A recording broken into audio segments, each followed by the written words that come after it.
মানুষ চাইলেই তার ভাগ্য পরিবর্তন করতে পারে না, তার জন্য প্রয়োজন সময়, ধৈর্য এবং আত্মবিশ্বাস। দুঃখের পরে যেমন সুখ আসে, তেমনি খারাপ সময়গুলো পার করেই ভালো সময়গুলো পাওয়া যায়।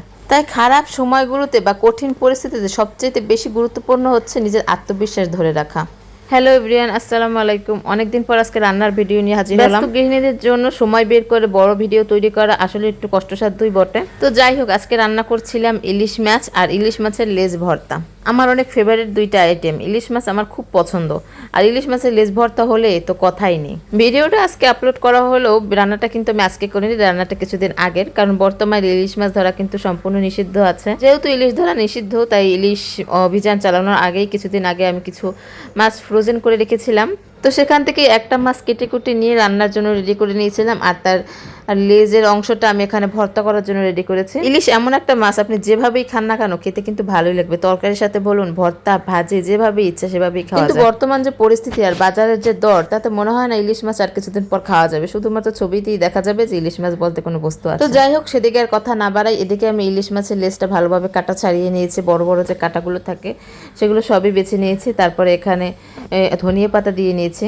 আর এই হামানদিস্তাটা, কাঠের হামানদিস্তাটা আমার হাজব্যান্ড আমাকে কিনে দিয়েছে, বলেছে এটাতে ইলিশ মাছের ভর্তা করলে নাকি ভালো লাগে। আমি প্রায় যেহেতু ভর্তা করি ইলিশ মাছের, অন্য কোনো ভর্তা অবশ্য করি না, এটাতে ইলিশ মাছের ভর্তাটা হয় কি সামান্য থেতলে ভর্তা করতে হয়, তো খেতেও ভালো লাগে, সেই জন্য এই হামানদিস্তাটা খুব কাজে দেয়। তো এই তো মরিচ আর ধনিয়া পাতা সামান্য ভালো করে থেতলে নিয়েছে। তারপর এখানে দিয়ে দিচ্ছে সেই বেছে রাখা ইলিশ মাছ, আর সাথে দিয়ে দিচ্ছে এখানে কাঁচা পেঁয়াজ। কাঁচা পেঁয়াজের ফ্লেভারটা কিন্তু ভালো আসে। আর কাঁচা পেঁয়াজটা এখানে হামানদিস্তায় বেটে নিচ্ছি। এতে পুরোপুরি পেঁয়াজটা ব্লেন্ড হবে না, আবার কিছুটা আস্ত আস্তও থাকবে, খেতে ভালো লাগবে। কে কীভাবে ইলিশ মাছে ভর্তা করেন আমি জানি না, এটা আমার সম্পূর্ণ নিজস্ব পদ্ধতি এবং আমি নিজস্ব রেসিপিতে নিজেই তৈরি করি। আসলে বাঙালি মেয়েদের কোনো রেসিপি বা কোনো রান্নার আইটেম বলে দেওয়া লাগে না, তারা এমনি একটা আইটেম থেকে 10টা আইটেম অলরেডি আবিষ্কার করে ফেলে। কোনো এক সময় রান্নার পারতাম না, এখন সেই আমি তুড়ি মেরে সব রান্না 1 মিনিটেই করে ফেলতে পারি। নিজের সুনাম নিজে করছি না, নিজের প্রতি এতটুকু আত্মবিশ্বাস নিজের আছে, সেই জন্যই বললাম কথাটা। তো লবণ একটু কম হয়েছিল, তো এখানে খানিকটা লবণ দিয়ে দিলাম। ভর্তায় লবণটা মাস্ট বি, দেখবেন লবণ যেন কোনোভাবেই কম বেশি না হয়। আর ইলিশ মাছের যেহেতু ভর্তা করছে, এখানে সরিষার তেল কিন্তু মাস্ট লাগবেই।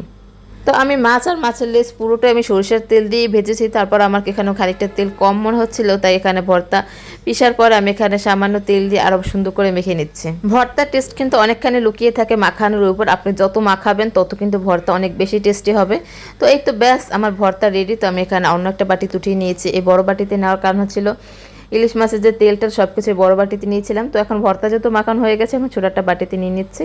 তো এই তো ছিল আমার দুপুরের খাবার, আজকে ইলিশ মাছের ভর্তা, তারপরে ইলিশ মাছ ভুনা, এটা দিয়ে আজকে দুপুরের খাবার শেষ করেছিলাম। তো কে কে দিয়ে দুপুরের খাবার শেষ করলেন আজকে সেটা অবশ্যই জানাবেন। সবাই ভালো থাকবেন, সুস্থ থাকবেন, ধন্যবাদ।